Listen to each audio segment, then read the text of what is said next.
Homeschool How To. I'm Cheryl, and I left the life of classrooms and cubicles for home educating in the countryside. But I have no idea how to homeschool, so I interview the people who do. Join me on my quest to learn all the ways there is to homeschool.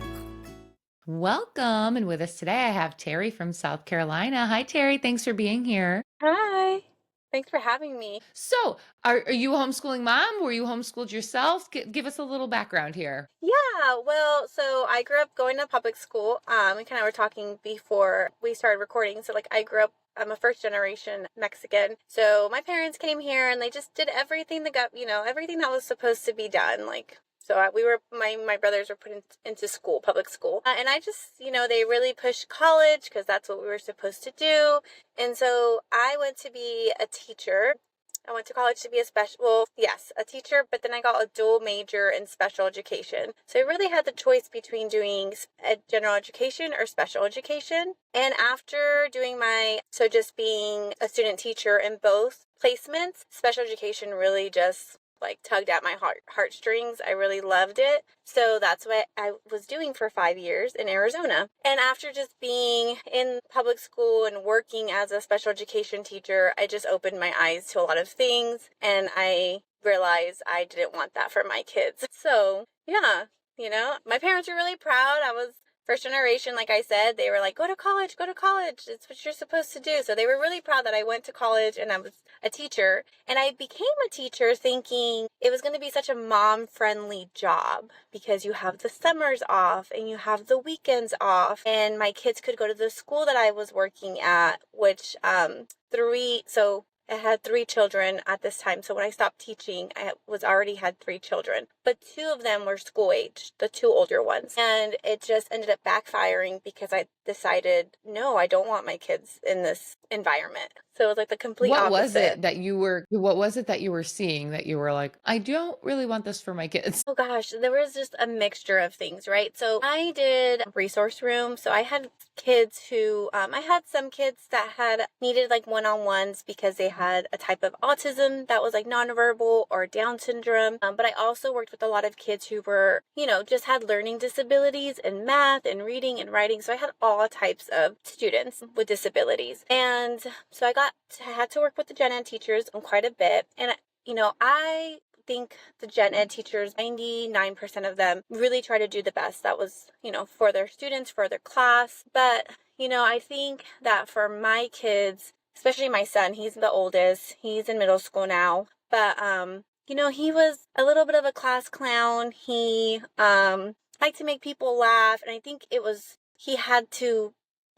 he was, you have to be like this and you have to be like that. And I think it was harder. He had more pressure on him because he was a teacher's kid. And so that was hard for him. It was hard for me to see. And also just, again, some of the teachers, I just think that every teacher is different, right? So I think that some of them, the way they ran their classrooms, it didn't help my son, and gosh, and then the influences, like just other influences of other children. My son, I feel like my kids are very easily influenced. And I just felt like, we would have the conversation, like, you need to be a leader, you need to not be a follower. And I think the peer pressure for them, and I grew up, like I said, going to public school, and I knew that was a struggle I had, was peer pressure. I wanted to be cool. I wanted to be liked. And luckily, I never did anything that was going to hurt me or, I still walked like a good, like a decent path and got in some trouble here and there. I just worried about my son. I really did. And my daughter, especially. And then COVID hit, and COVID was even more eye-opening. I didn't think that the schools did the best for kids doing distance learning. We know that there's suicide rates went up. And it's just all this stuff happened. And we were able to go back to schools and the vaccine came out and I chose not to get vaccinated. And I feel like I got black sheeped by some of the teachers and the parents. And I was like, what is going on? And a lot of the teachers and paraprofessionals and, would show their cards to each other. And it was like a popularity thing. And if you weren't sharing and saying, I got this and I got that, and I would say, like, that's against Here you HIPAA. are peer pressured again as the Yeah, right? adult and the teacher. Well, I was just so like, this is something wrong with this. Like, this is not okay. And at that point, I was kind of like more thick skinned, right? Like, I do not care what people think. I don't care what the admin says and the district says. Parents, I was the only resource room teacher, kindergarten through fourth grade. So parents were asking the gen ed teachers because their kids had to come to my classroom. So they were like, some of the parents were wondering, like, is Miss Clark, is she vaccinated? Because they had to be around me. So it just was very weird era and time. I'm sure we all have our crazy stories. And that's when I got to a point where I'm like, I don't want to be around this environment anymore. And like, again, for me, it was a big HIPAA violation. Like, I'm like, we shouldn't be walking around telling each other our medical history. That's between us and our doctors.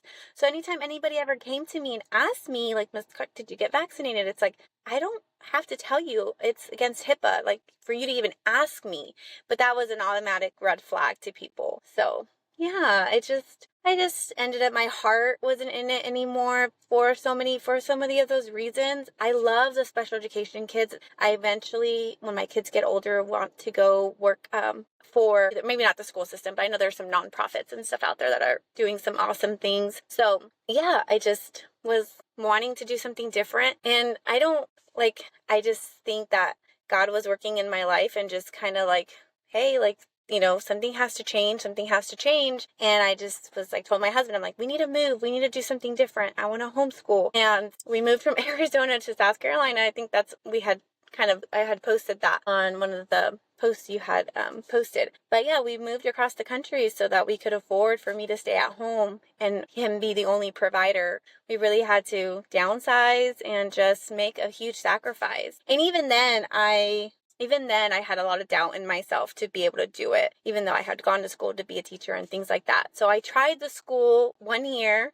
here in South Carolina, and I was not impressed. I was like, no, we're not doing it. I didn't go to school. I didn't go to work. I stayed with my youngest, who was 5. So she was going to go to kinder, but not just yet.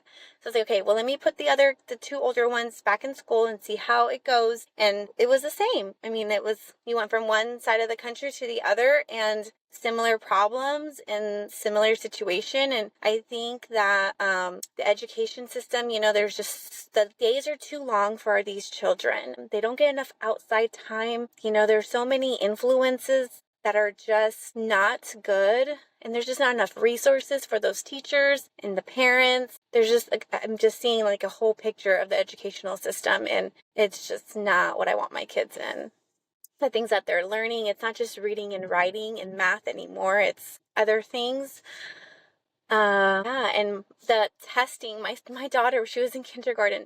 She went to kindergarten twice. And how they have to do these progress monitoring and these testing, quite frequently now. As a kindergartner, she would be like, I have to do this test. Mommy, I don't know how my letter, it would just consume her little mind. And I'm like, honey, it's okay. Like, you're in kindergarten. And she worried me because I foresaw like a lot of anxiety in her. She's a people pleaser. So she was like a teacher pleaser. She just wanted to make everybody happy. And that worried me as she got older and what that would turn into. So yeah, then I pulled them out. I finally just told myself, like, you have to do it. You can't, because my youngest at the time was going to go into kinder. And I was like, this is it. Like, I have to make this choice. Am I going to send her to kindergarten and keep sending the other 2, the older ones? Or am I just going to pull them all out? So that's what I ended up doing.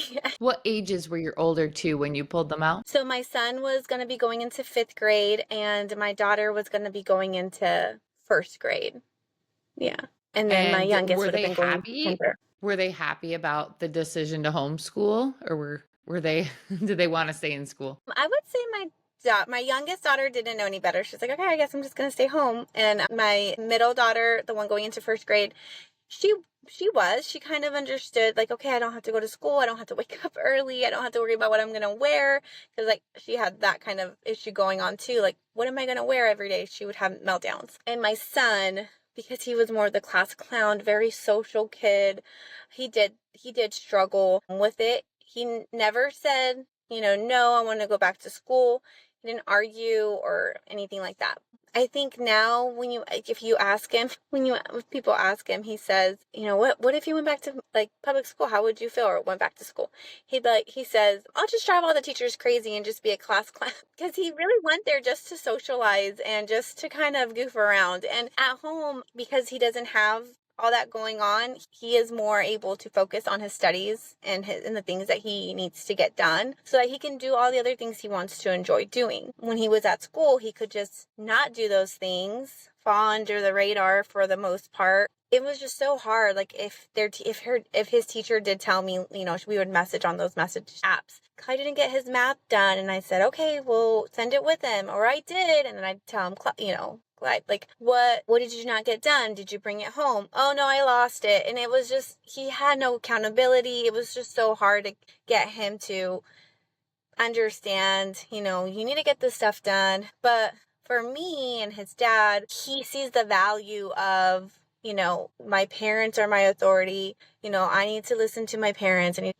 obey and do what they ask me to do, because that is my responsibility. And he reacts, and he does understand that so much better than like a stranger. Like, to him, a teacher is a stranger, and he just doesn't relate to so many people. So he understands, and he does so much better just doing it, because it's like, I asked you to. You need to do it. Yeah, I never really thought about that before either, but kids kind of having this confusion over who do I answer to, because yeah, when you're in school, I mean, especially when you start middle school and you are switching classes, now you have like 9 different authorities to answer to, plus your parents. And if you are in like a situation where your parents are split up, now you've got the mom's, Mm-hmm. household and the dad's household. And that must be very confusing to a kid. Like, and it is funny too. You'll see the memes where parents are like, you sent homework home with my kids because you couldn't get your job done in the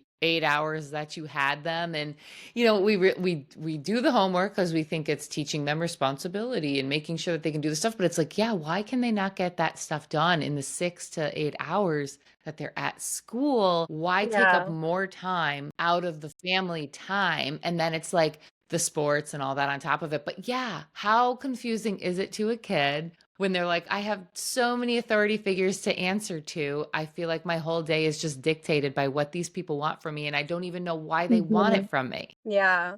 Yeah. And So that's really tough. so it sounds like he thrived, coming home. Now, how did you, with having the teaching background, how did you figure out like what curriculum you wanted to do? Do you do a family style because you have multiple kids for the certain subjects that you can? Do they each have their own separate thing? Do you use online stuff? What does your day-to-day look like, I guess? Yeah, and I feel like I struggled actually coming from the educational background, because I felt like I needed to do it like an educator, and that overwhelmed me, because I was like, okay, I left. One of the reasons I'm doing this is because I don't think my kids should be sitting down, doing rigorous work for 8 hours, right? So I struggled with it at first. And then plus I had a baby. So I have a little 18-month-old, right? So it's like we decided to homeschool, and we were having another baby, well, adding another member to our family. So, but that was fun for them to see. Like, they were like, wow, like, we're so happy we get to enjoy this little baby, and we don't have to rush off to school. And so they're actually a big part of just, it almost makes me want to cry, because they really just loved that part of being at home. Was like, we get to see our baby sister all the time. So that was a blessing too. But as far as curriculum and day to day, I'm still working with it. This is my year. Next year will be in August, technically, right? Will be 3 years. So the first year I was like, okay, Good and the Beautiful, and it was different for all of them. Then this year, it's been more, I found easy peasy so far for Clyde to be very helpful. It has the videos, he has also the worksheets that go with it, so he can be a little bit more independent with that. The girls, I'm going back and like trying to find some curriculum, especially focusing on reading. And I think because they're so close in age, they're only about 15 months apart technically, even though they're like 2 years apart. And no, so yeah, so they're only a year apart in school. So like Talia will be in second grade, and no, she is in second grade, and Selena's in first grade. And so as far as the curriculum, I'm like thinking like for reading, I want to do it together. And so I'm looking around for something like that. I'm still doing the good and beautiful for them, but I haven't split up the or so they're still doing split curriculum, but I think for reading, I want to do something together. So I'm just still playing around with all kinds of things. Math, they're also doing easy peasy for math, and then language arts and history right now, or sorry, history and science. It's family oriented with easy peasy right now. But I'm just, like I said, I'm just trying to survive right now and just get them going and doing things throughout their morning, like academics. But curriculum, I'm like, okay, I still want to look around. I've been listening to some different like, podcasts and stuff and getting some ideas. So it's just hard too financially, It's like I don't want to invest too much in one thing and then it not work. And then so that's a big thing for us because we downsize so much going from 2 incomes to 1 income. Budgeting is important for us to be able for me to stay at home with them. So that's always a hard thing too, is like just investing too much money on a curriculum that's not going to work is something I like struggle to, really. So they have notebooks and I'll print things out. Like if they really need to work on something like sight words, I'm just old school right now. Like we're writing it, you're saying the letters, you're saying the word, you're writing a sentence along with that. Like we're just trying to keep it kind of traditional, and just really just focused on getting academic and learning done and not overwhelming with like too much of fancy curriculum. I feel like there's so much fancy stuff out there, right? I'm like, I don't want to do that right now. Like I'm not. When my son gets higher into middle school, like 7th, 8th grade, we'll see what it looks like. Really need especially high school. I'm thinking I might have to do a co-op that's like once a day. There's a couple different options around my area. Well, there's one in particular I'm looking at for him going to high school, where it's like one subject, one day, and that would probably be like a math subject just because I'm not very good at math. So it's just different things. Yeah. I in the same way where I've kind of bounced around a little bit, not because like I did the good and the beautiful for kindergarten and we did love it, but I also was like, but what if we love something else too? Yeah. So I tried something different for here and my son likes it, but I don't know that I am as happy with it. So I don't know what I'm going to do for next year. But then now I'm like, because I switched, can I seamlessly switch back? Or is like they probably would have learned different things in their first grade year. And the reading part has been, my gosh, like such a struggle, not struggle, but just slow going, I guess, because we started out when he was like 4 or 5 doing like a Haggerty phonics in conjunction with the All About Reading pre-reading. So I really want to get a good foundation of phonics. And the All About Reading pre-reading was great. But again, I wanted to know, is something else better? So then we switched to like this for first grade, teach your child to read in 100 easy lessons in Yes. conjunction with, I think, something else. And that was hard. It was fine the first 50 lessons, but then at around lesson 50, it was so hard for him. They had these huge paragraphs and the way they teach them to read, you can't relate it to anything else that you're reading in real life or any other books because they're changing fonts and not using uppercase and stuff like that. So we had to go all the way Yeah. back and redo lessons 1 through again. And then it was still hard for him at lesson 50. I couldn't keep going the other 50 because I was like, I don't want to frustrate him. I want him to Yeah. enjoy reading. And one of the guests we got out the Bob books and he was like, these are stupid. These books don't make sense. This isn't a real book. He says this story wouldn't happen. And so he wasn't jiving with that. And a guest of mine recently recommended Reading Horizons. She said it's like been around forever. Like she used it in the 80s and it is, Yeah. there's online. It's the cheaper version. So we've been doing that. And I did make him go back and do all of the kindergarten, but he went through, like, he's going through it so quick and he's learning so much and he enjoys it. It is online, but he really likes it and he's learning. So I'm like, all right, I think this is like our fit. But that's kind of the beauty of homeschooling is we can bounce and we've taken months off and just done nature studies and taken breaks. So yeah, I've had a lot of fun with that. At first, you're kind of scared. You're like, oh my God, did I steer him down a wrong path? Are we going to be behind now? Because we're like essentially starting over with something else. But I think it all builds and it's all like you're learning what works for them so that going forward, you kind of know what you're looking for. Yeah, exactly, exactly. And that's what definitely feel like with what you were saying about taking like breaks and, just like, so we're expecting baby number 5 in actually next month. Yeah, Congratulations. thank you. And so, that will just, we'll probably take like an earlier break. Well, and so when the baby comes, I told them we'll probably start back up, with school. And so it's just the flexibility of it all, I've really enjoyed that for sure with my kids. And not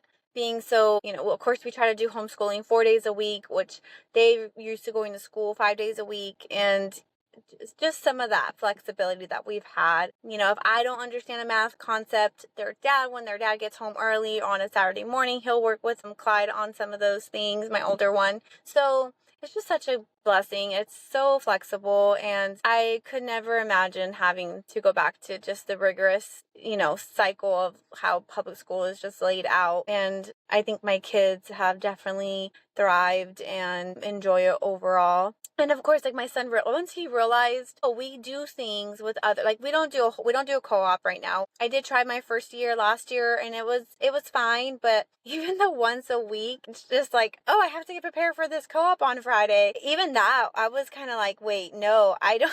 I don't want that commitment. They did ask me to teach the second semester, and I did, and I was like, okay, I don't want to do this, which I understand why they would ask. Like, I do have that teaching background and things like that, but I had a little baby, and even though I could teach with her, it still was just not. I think that I was just a little turned off from teaching 5 years, but I wasn't ready for that.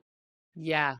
And so, No, I but I did a co-op too in the same thing. They wanted me to like yeah. teach gym. It gave me so much anxiety. I dreaded going, and I'm like, if I'm dreading it, my kid is not Yeah, the enjoying kids must this. be I'm dreading with it, you. right? Yeah, and so this year it's just been us, but we do a homeschooling get together at a library that's close to our home, and my kids love it. So it's other homeschooling families, and we just get together on a Monday morning, and the librarian is so awesome. She does like a little thing with them where she reads them. They do an activity. She's so great about making it friendly for all the ages because it's all ages that are there. And then I play for a while. And so those are the moms that we get together. I'm actually at a park right now with some of those moms, and my kids are playing. Like I was like, hey, I'm gonna be doing this, and we were getting together anyways. But they were like, yeah, go do the interview. That's so fun that you're doing that. And so I think my son realizing, so we're gonna get to socialize. We're gonna get to make good friends. Our church family is amazing. A lot of those families also homeschool. I've never been to a church with so many homeschooling families, and I think that so many of those families just also see the value of how important it is to just homeschool and have your kids with you. Because I mean, that's another reason why, right? Is that for me and my family, it's important to teach them like the gospel and just go through Bible studies and things like that. So that's another thing I'm looking at a little bit more as far as like a Christian curriculum. But that's why I've done The Good and the Beautiful, and I've done Easy Peasy because I do want us to revolve around, a biblical, gospel oriented curriculum. So yeah. Yeah, and I'm working with a company right now that, well, it's called Excelsior Classes. It's an online supplemental program for ages 5th through 12th grade. And, as Okay. I'm researching it and stuff, it's all Christian based. It's people that were like teachers that were actually like called to teach these subjects. And, Oh, they really nice. promote on their page like we're which sometimes, people shy away from that because they're like, oh, well, we're going to alienate ourselves, but they like are so stand behind this. And I love it. I love that, having that supplemental. So it's not like you have to sign up for a whole list of classes. If there's like one thing that your son was interested in or daughters that you just like are like, well, I don't know anything about aviation science. So Mm-hmm. like you could just take that class. So and these things, they're just popping up all over the place. So it's so cool because, that you can put in as one of your, if you are a state that has prerequisites like that, there's a science for you, but it's not just the biology, chemistry, earth science. You Yeah. get aviation science. I mean, I assume still that, but it's like all this stuff that isn't available to kids that are, just doing the regular public school thing. They just have to take, okay, well, here are the classes that you got to take next year. What fits into your schedule? What out of the lottery, you were last in line this year. So, oh, sorry, the classes that you want to take are full. Here's what you're stuck with. And it's like, gosh, what a Yeah. way to waste your life, your childhood, no less. Yeah, and I think it's great that I think so many families are going that way, going through like homeschooling. I think it's so great that so many things are coming out right now. And I think that's why it's so flexible as parents, to try to, be able to be flexible with curriculum and things. And that shows your kid flexibility, right? Because, I mean, they're going to grow up, they're going to be in the real world. They need to learn these skills that things change. We need to be flexible. We need to be able to, go with the flow. So I think it's important that because I'm going to look into what you just talked about because, again, Kai's going to get into high school and I'm like, oh, like that's big dog, school stuff. So we'll see what that looks like. And it makes me nervous. I'm like, okay. Yeah, I can link it in the show's. I'll link Yeah. it in the show's description too, so people can check that out. But yeah, it's there's so many different ways to learn. We're just so used to thinking it has to be one way. Now, how hard was it for you to leave your job? I know you were kind of like, all right, I'm sick of what I'm seeing in the school system. I've lost my taste for it. And I was the same way. I was a government worker for 16 years. Yeah, I I did saw not that. get the same thing that you experienced. It was the same thing. Like these people were all proud to wear their masks and proud to, have their vaccines. And the a-hole at work with like, I just printed all over my wall, all these printouts of how masks are horrible for you and don't work and all these studies. And like, they just hated me. They hated me. Yeah. And the funniest part is the like stuff that this is the stuff people they don't think because for years I have always like when you go to the bathroom at a public place, I've always, dry my hands with the paper towel and then I take the paper towel out with me and that's how Oh, I yeah. touch the doorknob with a paper towel in my hand. So I don't have to touch it to the actual doorknob. I've just always been that way, right? And I don't consider myself a germaphobe, but there are people, especially working in the government, some of them are not the cleanest. They don't wash their hands when they go to the bathroom. They're touching the flush or they're touching everything else, and then they walk out and hold. So I was one of those people that always took the paper towel and opened the doorknob with it. People made fun of me all the time. But yet during COVID, they all wore masks and I wouldn't wear one. I'm like, I'm not going to put something over my face and breathe Mm-hmm. in what I've exhaled. That's disgusting. And no, the studies didn't show that it worked and all that stuff. But these people would be like, you're terrible. Oh my God, you're going to breathe in all these germs. I'm like, you don't even wash your hands. And then you're all congregating over because someone brought in, last night's leftovers or, some sort of like leftover cookies from a party or a bake sale. And oh my God, it's free food. Let's all congregate over it with our nasty hands that haven't been washed. They were all okay with that. But they Yeah. needed me to be vaccinated and wear a mask because I was a threat to their health. It was just like so convoluted. Yeah. It was, But anyway, my original question was it was still hard for me to walk away from an income, a pension, and something I went to college for to like be. How hard was that for you? It was hard. It was difficult. I think that it was one of those things that it had to be, I had to have a change of heart and it wasn't of me. It was like, it was God. It really was. I mean, I don't know how else to explain it. He gave me a different affection, at the time, different desire. Um, and it was something that I had to just walk away from. Like I couldn't think too much about it. I just knew that something had to change. When I got my contract for that year 5, it was year 5. So it was a pretty penny. Like it wasn't a special education teacher in Arizona. After it was the contract amounts, the salary amount was at the numbers. I was like, wow, like, am I really going to walk away from this? And I snapped, I took a picture of it, showed my husband. I'm like, this is what I'm saying no to. And he's 100% supported me and was like, if this is what you still want to do, let's do it.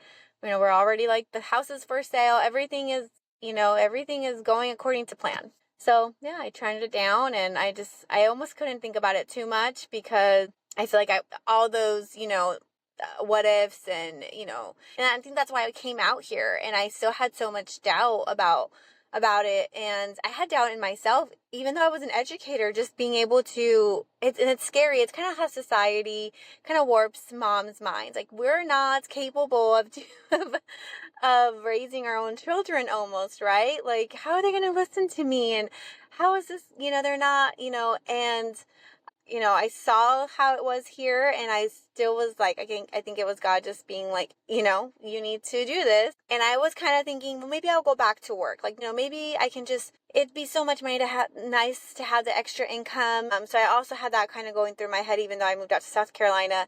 But then I had our fourth baby. I was like, I'm gonna have to stay at home, because in Arizona, I had family. I had my mom who was able to help me with my babies when they were little, so I could do my career. And that was a huge help. But also it's not the way God designed it. Like, I really don't think it is, even though it was better than having them go to daycare.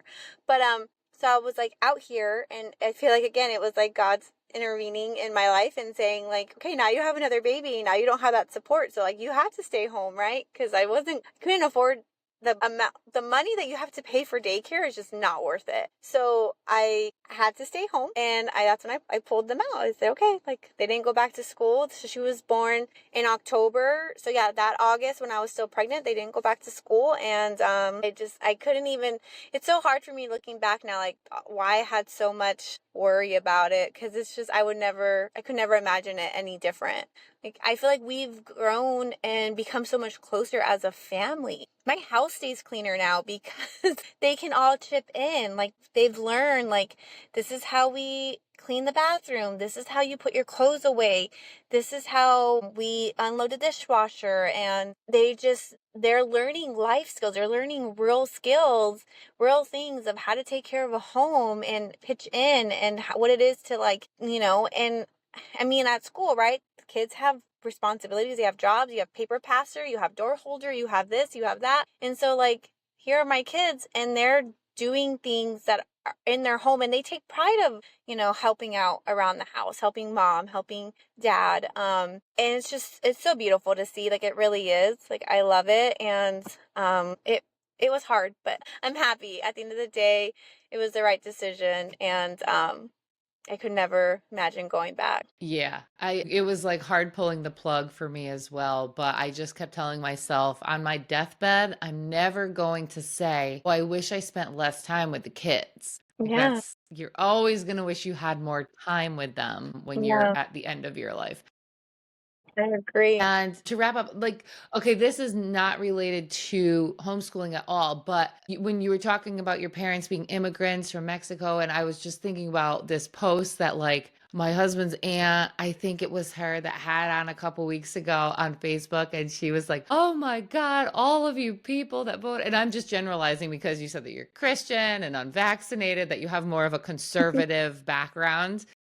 But this aunt of his is like, "You must hate the immigrants in this country because you've just sent them all back with your vote," And I'm thinking, all the immigrants I know voted for Trump. So I don't know. Like, what's she watching? So, like, do your parents, have they expressed any sort of opinion? Do they think they're getting, like, deported or something? Well, they're citizens now, right? So they became citizens. I would say I have a very split family. My parents are they're conservative. They did vote Republican and this last term. But we have so much family that doesn't see it the same way. And I think what we need to just think back to is, every country has closed borders. It's not, and I go back, and I have family who might discuss with me and argue, or, and I say, the Biden administration, Democrats had 4 years to give amnesty to illegals. I don't think it's that difficult. It can't be that difficult to look at an immigrant and say, okay, have you been working? Do you have any criminal background? Is there amnesty that we can give to you? Ronald Reagan, he was the last president that did it in the 80s, and no one's done it since. Obama didn't do it for 8 years.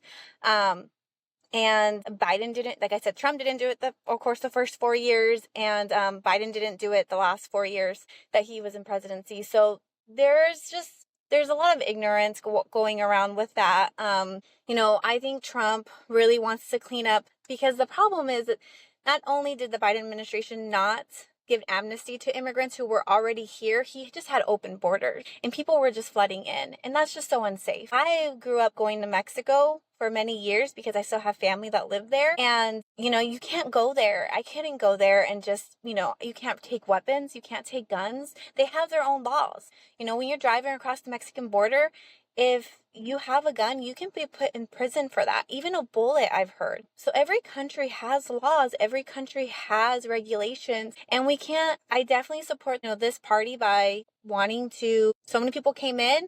We don't know who they are. They are criminals, not just from Mexico, but from other countries. And focusing on sending them back to their country, I think is something that was very important.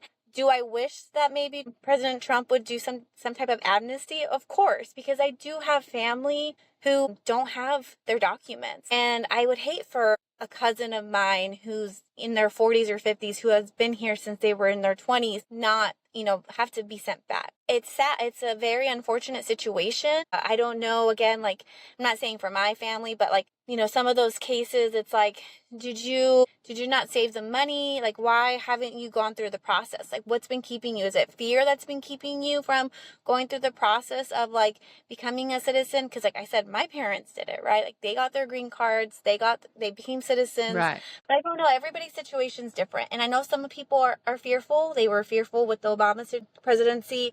And then of course with Trump, the first 4 years he was our president. But that's why it makes me sad that the Biden administration, they did the opposite. They made the situation worse by opening up the borders and not focusing on the families that were here that didn't get help during the Obama administration or the Trump administration. And they just were like, yeah, let's just let open borders. It's like, why didn't we focus on those families, like the hardworking immigrant families? So I think that people just are ignorant to that and they just don't think about it in that way. But, at the end of the day, No, that's like a if you're great here point. Yeah. illegally, if you're here illegally, you're here illegally. And if you have to go back, but you don't have a criminal record, start the process. But I know that that's just a hard thing for some people to swallow. But it's the right thing to do at the end of the day. Yeah. And I think it does. It has a lot to do with the school systems not teaching us how to properly educate ourselves, how to actually read the bill. People rely on social media now for news. It's not even just CNN, which, in both of them tell half truths or take something, whether it's a CNN or even Fox, it's like we just take that and then some people are taking that and then they make their posts about it on social media and a TikTok, and that's what people follow as the news. And everything on there is to get attention and get the shares and the people fighting over it.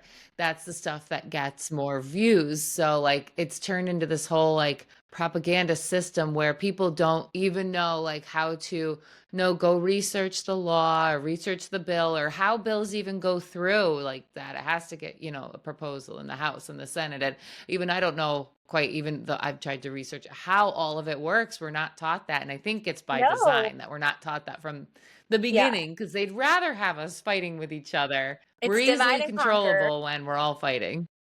Yeah, it's divide and conquer for sure. Absolutely. And I don't agree with everything that the Republican, the Trump administration is on board with. But again, for my family and what I thought was the best option was the Trump administration and Republican stance. We see this with the boys and girls sports, like I was a big athlete growing up and I would hate for my girls to have to one day if they decide, which I don't think so. We're kind of we do jujitsu, but even in the world of jujitsu, there's been some trans men going against women. In the children division, it's different before, they hit puberty.